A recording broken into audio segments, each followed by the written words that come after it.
নমস্কার বন্ধুরা, AJP creation with রান্নাঘরে আপনাদের সকলকে স্বাগত জানিয়ে শুরু করছি আরও একটি নতুন পর্ব। আজ আরও একটি মজাদার নতুন ইন্টারেস্টিং রেসিপি নিয়ে হাজির হয়েছি আপনাদের সামনে। আজ আমি বানাবো পটল চিংড়ি রেসিপি। চলুন তাহলে আর বেশি দেরি না করে রেসিপিটি শুরু করা যাক। আর রেসিপিটি শুরু করার আগে প্রত্যেকবারের মতো আপনাদের কাছে একটাই অনুরোধ, ভিডিওটা একটু স্কিপ না করে প্রথম থেকে শেষ পর্যন্ত দেখতে থাকুন এবং রেসিপিটি ভালো লাগলে অবশ্যই একটা লাইক করে চ্যানেলটিকে সাবস্ক্রাইব করে রাখার অনুরোধ রইল। রেসিপিটি বানানোর জন্য আমি এখানে কিছু পটল নিয়ে নিয়েছি। প্রথমে এই পটলগুলোকে কেটে নেব। পটলগুলোকে কেটে নেওয়ার জন্য প্রথমে খোসা ছাড়িয়ে নেব।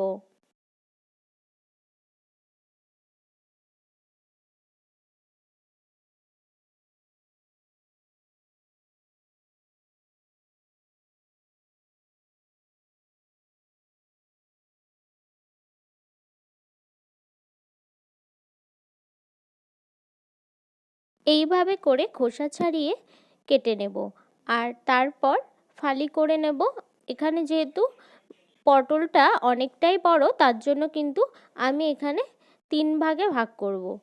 3 ভাগ করে পটলগুলোকে কেটে নেব।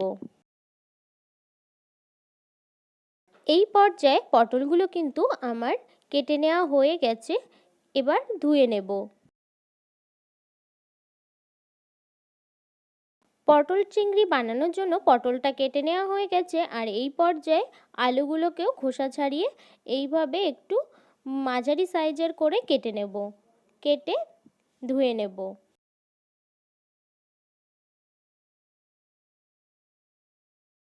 পটল চিংড়ি রেসিপিটি বানানোর জন্য আমি এখানে মাঝারি সাইজের কিছু চিংড়ি মাছ নিয়েছি। চিংড়ি মাছগুলোকে কেটে বেছে ধুয়ে রেখেছি। এবার চিংড়ি মাছগুলোকে ভেজে নিতে হবে। তার জন্য দিয়ে দিচ্ছি প্রথমে স্বাদ অনুসারে নুন আর দিয়ে দিচ্ছি পরিমাণ মতো হলুদ গুঁড়ো। এরপর নুন আর হলুদ গুঁড়োকে চিংড়ি মাছের সঙ্গে ভালোভাবে মিশিয়ে নেব।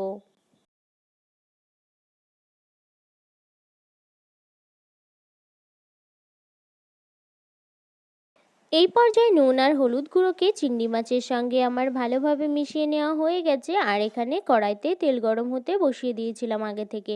এই পর্যায়ে কিন্তু তেলটা বেশ গরমই হয়ে গেছে। আমি এবার চিংড়ি মাছগুলো দিয়ে দিচ্ছি, দিয়ে ভালোভাবে কিন্তু ভেজে নেব।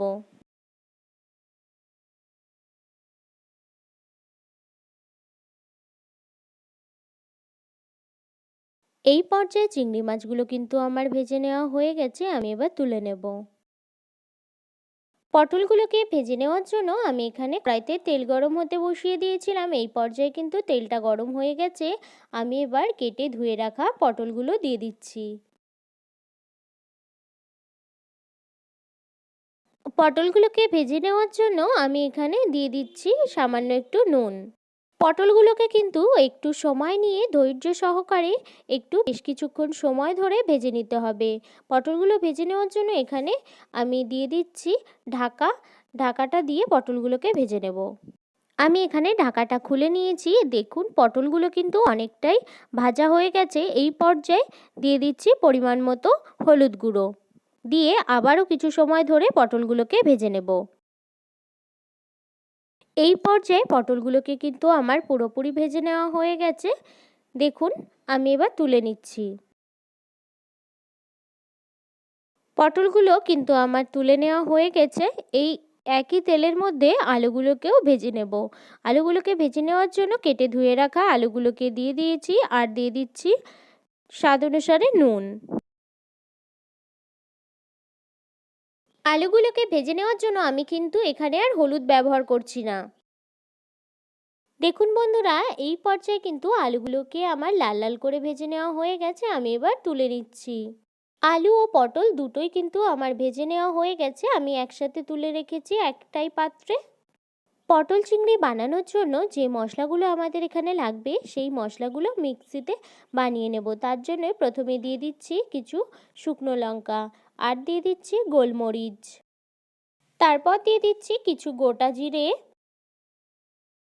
কিছুটা পরিমাণ আদা। সমস্ত মশলাগুলো আমার মিক্সিং জারের মধ্যে দেওয়া হয়ে গেছে। মিক্সিতে পেস্ট বানিয়ে নেব। আমি এই পটল চিংড়ি রেসিপিটা কিন্তু শুধু নারকেলের দুধ দিয়েই করব, তার জন্য আমি আগে থেকে নারকেল কুড়িয়ে রেখেছিলাম। সেই কোড়ানো নারকেলটা এইভাবে হাতের সাহায্যে ভালোভাবে কিন্তু চটকে চটকে মেখে নেব। তারপর এখানে দিয়ে দিচ্ছি জল। জল দিয়ে ভালোভাবে চটকে মেখে নিয়ে নারকেলের দুধগুলো কিন্তু বার করে নেব।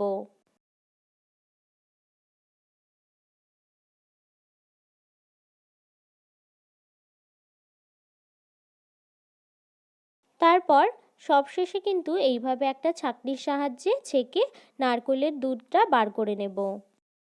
আলু ভাজা তেলেই আমরা রান্নাটা করব, তার জন্য এখানে দিয়ে দিচ্ছি ফোড়নের জন্য শুকনো লঙ্কা, তেজপাতা আর গোটা জিরে। আর মিক্সিতে যে মশলাটা করে রেখেছিলাম সেই মশলাটা দিয়ে দিচ্ছি, আর দিয়ে দিচ্ছি স্বাদ অনুসারে নুন, দিয়ে দিচ্ছি পরিমাণ মতো হলুদ গুঁড়ো। এই পর্যায়ে মশলাটা কিন্তু আমি কষিয়ে নিয়েছি আর মশলাটা থেকে তেল ছেড়ে দিয়েছে। দিয়ে দিচ্ছি ভেজে রাখা আলু আর পটল। আলু আর পটলগুলোকে মশলার সঙ্গে কষিয়ে নেওয়ার পর দিয়ে দিচ্ছি নারকেলের দুধ।